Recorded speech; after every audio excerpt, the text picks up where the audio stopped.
Müsəlman yeni ili qeyd edərmi? Yeni ili bayram kimi əsasən xristianlar qeyd edirlər. Bizim dinimizdə isə yalnız iki əsas bayram var: Ramazan bayramı və Qurban bayramı. Təəssüf ki, öz bayramlarımız bu qədər coşqu ilə qeyd olunmur.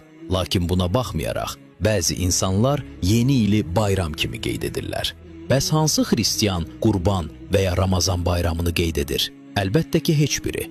Bəziləri deyir ki, mən bunu bayram kimi qeyd etmirəm, sadəcə yeni ilin gəlişini qarşılayıram. Amma burada bir sual yaranır. Biz yeni ilin nəyini qeyd edirik? Saat 12-ni bir saniyə keçdikdən sonra il dəyişir və insanlar sevinirlər. Bəs bu sevincin səbəbi nədir? Axı sadəcə vaxt keçir. Bir dəqiqə sonra 2026 olacaq. Bu dəyişən rəqəmlərin bizə nə xeyri var?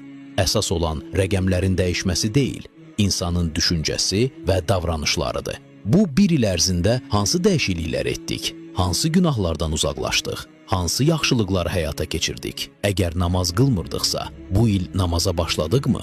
Qılırdıqsa, namazımızı daha da gözəlləşdirdikmi? Ən vacibi də inşallah qarşıdakı ildə necə daha xeyirli ola biləcəyimizi düşünməliyik.